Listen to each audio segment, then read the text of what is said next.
Now for a brief rundown on significant figures. These are the numbers that matter, if you will, in a measurement. It tells you how precise, how good your measurement tool is. So first let's go through how to just count the number of significant digits in a value. Let's say you took a measurement and you want to know just how significant, just how awesome is your measurement tool. And there are a series of rules that we use to determine which numbers are significant and which ones are not. So let's go through these one at a time. The first rule says that all non-zero digits are significant. So in our first number here, 3 non-zero digits, 3 sig figs for short. I'm just counting the number of significant figures in the value I was given. Here, 1, 2, 3, 4 non-zero digits, 4 significant figures in this value.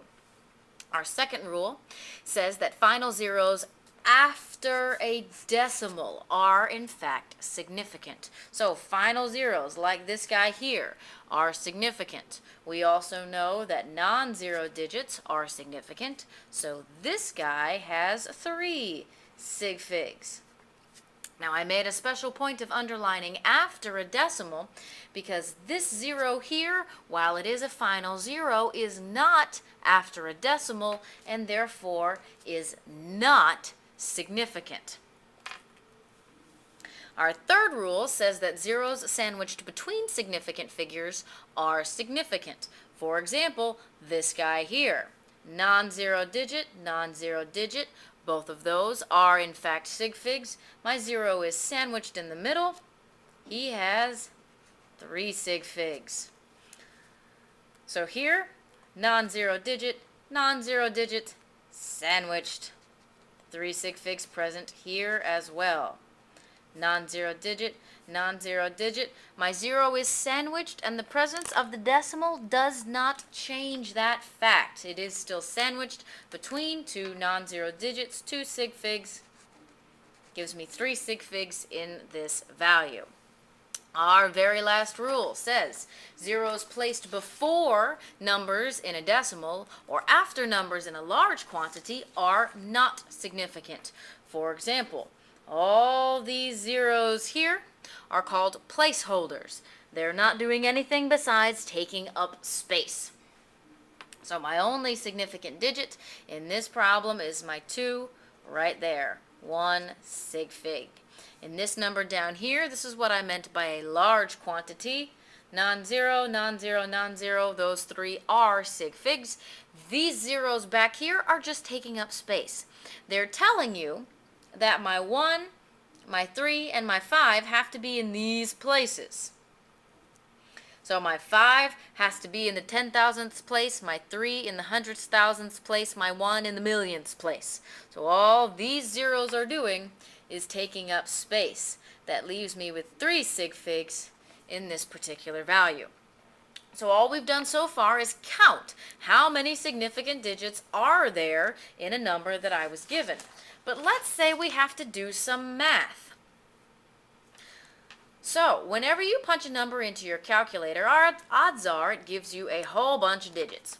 For example, let's say we were to multiply, helps if I turn it on, 3.02 times 0.01. And my calculator gives me the value of 0.0302. Whole bunch of numbers.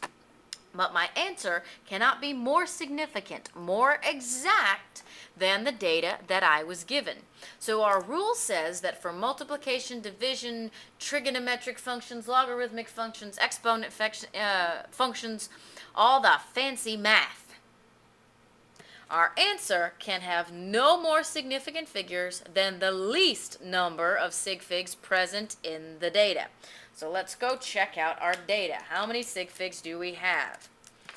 Non-zero digit, that's a sig fig. Non-zero digit, that's a sig fig. Sandwiched 0, that's a sig fig. So I have 3 sig figs right there. In this number here, non-zero digit, that's a sig fig, but these 2 are our placeholders. So that is but 1 sig fig. I can have no more than the least number that is present. Which one is smaller, 3 or 1? 1 is the number that is smaller. Means my answer over here can have but one significant figure. So let's see. Placeholder 0, placeholder 0. There is my first sig fig.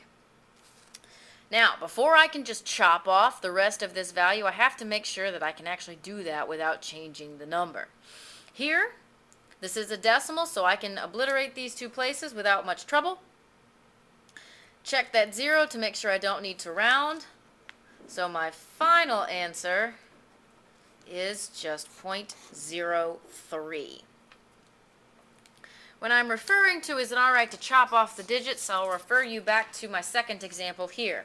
If I were to eliminate those zeros, let's say for example I could only have 2 sig figs in my final answer, I would be allowed to have the 1 and the 3.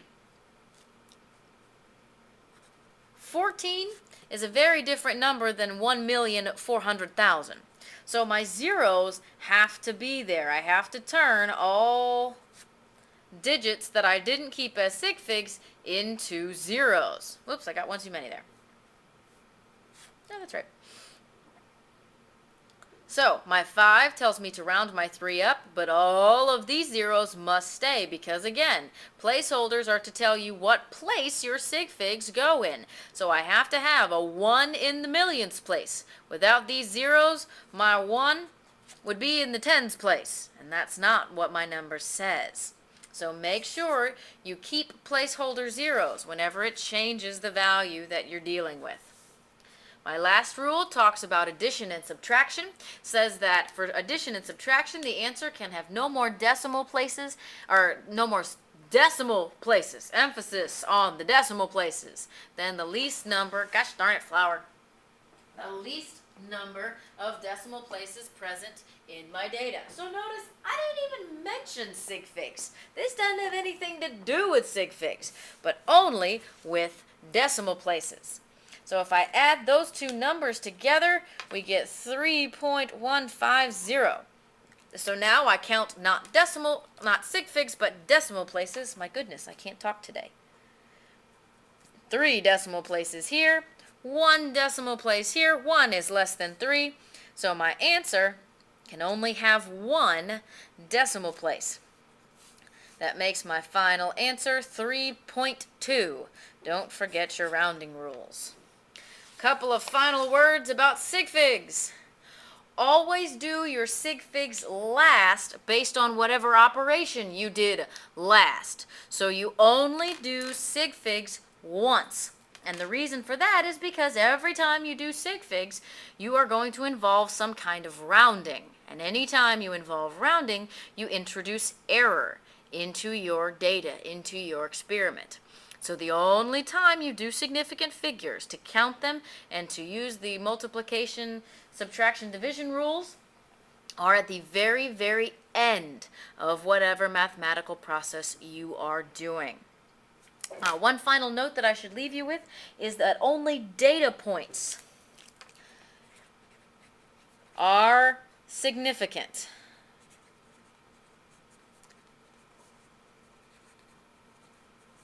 So constants, conversion factors, none of those are considered to be part of your significant figure calculations. Those are considered infinitely significant. So they have however many sig figs you need them to have. Only data points can count towards your sig fig calculation. I know this seems kind of counterintuitive, but if you practice at it, it will become second nature to you. Best of luck!